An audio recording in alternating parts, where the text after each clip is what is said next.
बांग्लादेश की राजनीति में इस समय सबसे ज्यादा चर्चा जिस नाम की है वो है तारिक रहमान। और लगभग 17 साल लंदन में रहने के बाद उनकी वापसी और फिर चुनावी जीत ने देश की राजनीति में बड़ा बदलाव के संकेत भी दिए हैं और अब वो प्रधानमंत्री पद की दहलीज पर खड़े हैं।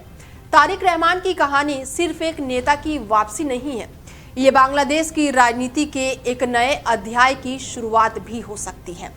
लेकिन सवाल ये है कि क्या अतीत की छाया उनके भविष्य को प्रभावित करेगी या वो खुद को एक नए प्रभावशाली नेता के तौर पर स्थापित कर पाएंगे, और क्या ये बांग्लादेश की राजनीति में नए दौर की शुरुआत है?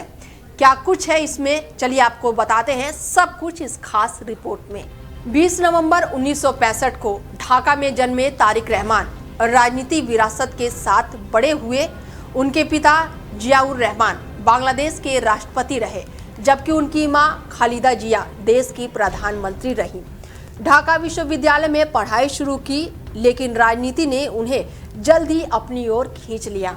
2001 से 2006 के बीच जब खालिदा जिया सत्ता में थी, तब तारिक रहमान को डार्क प्रिंस और शैडो पीएम कहा जाने लगा। आरोप लगे कि वो पर्दे के पीछे से सरकार चला रहे हैं।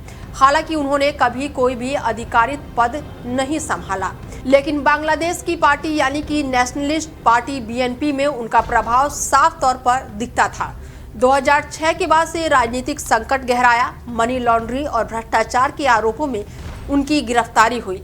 2008 में रिहाई के बाद वो लंदन चले गए और 17 साल बाद वापसी हुई। और इसी बीच 21 अगस्त 2004 को शेख हसीना की रैली पर हुए हमले में 24 लोगों की मौत हुई। 2018 में विशेष अदालत ने तारिक को अनुपस्थिति में उम्र कैद की सजा सुनाई, लेकिन 2024 में सत्ता परिवर्तन के बाद केस पलटा, दोष सिद्ध रद्द हुई और 2025 में सुप्रीम कोर्ट से भी राहत मिल गई। कानूनी तौर पर अब वो पूरी तरह से बरी हैं। इसके साथ ही क्रिसमस पर ढाका में वापसी और हजारों समर्थकों का स्वागत, और इस बार उनका अंदाज बदला हुआ था। आक्रामक बयानबाजियों की जगह संस्थागत सुधार और लोकतंत्र की बात। उन्होंने प्रधानमंत्री पद के लिए 2 कार्यकाल की सीमा तय करने का प्रस्ताव रखा। विदेश नीति में संतुलन, किसी एक देश पर निर्भरता से बचने की बात, गरीब परिवारों और वित्तीय सहायता का वादा किया।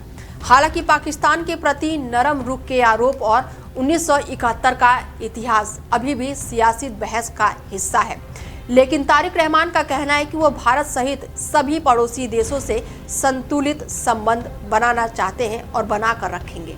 तारिक रहमान के जीवन में बड़ा मोड़, राजनीतिक विरासत, जियाउर रहमान और खालिदा जिया के बेटे, शैडो पीएम की छवि, पर्दे के पीछे सत्ता के आरोप, गिरफ्तारी और 17 साल का निर्वासन, उम्र कैद से बरी, कानूनी वापसी। तो वहीं चुनाव की अगर बात करें तो बांग्लादेश में गुरुवार को हुए आम चुनाव में बांग्लादेश नेशनलिस्ट पार्टी यानी कि बीएनपी ने बड़ी जीत दर्ज की। बीएनपी ने 299 सीटों में से 209 सीटें हासिल करके बहुमत के लिए जरूरी 150 के आंकड़ों को पार कर लिया और अब तक 286 सीटों में नतीजे घोषित हो चुके हैं। जमात इस्लामी के नेतृत्व वाले 11 दलों के गठबंधन को अब तक मात्र 70 सीटें मिली हैं। जमात प्रमुख शफीकुर रहमान ने ढाका 15 सीट से जीत दर्ज की है। देश में करीब 20 साल बाद बीएनपी की सरकार बनी है और 2008 से 2024 तक वहां पर शेख हसीना की अवामी लीग सत्ता में थी। चुनावी नतीजों पर बीएनपी का पहला रिएक्शन भी अब सामने आ गया है। पार्टी ने देशवासियों को बधाइयां दी हैं, लेकिन समर्थकों से जश्न नहीं मनाने की अपील की गई है। बीएनपी ने कहा है कि जीत का उत्सव मनाने की वजह समर्थक शुक्रवार को नमाज में शामिल होकर खालिदा जिया को याद करें। पार्टी ने ढाका समेत पूरे देश में प्रार्थना सभाओं का आयोजन करने की अपील की है। साथ ही मंदिर, गिरजाघर सहित सभी धार्मिक स्थलों पर देश में शांति, सद्भावना और समृद्धि के लिए प्रार्थना करने का आह्वान किया गया है। बांग्लादेश का ये चुनाव इसलिए भी बेहद अहम माना जा रहा है क्योंकि 2024 के जन आंदोलन के बाद और शेख हसीना के सत्ता से हटने के बाद ये पहली बार यहाँ पर मतदान हुआ है और अब देखना होगा कि नई सरकार बांग्लादेश की राजनीतिक और अर्थव्यवस्था को किस दिशा में लेकर जाती है। फिलहाल इस खास पेशकश में मेरे साथ इतना ही। बने रहिए आप हमारे साथ और देखते रहिए डेली 24 भारत। नमस्कार।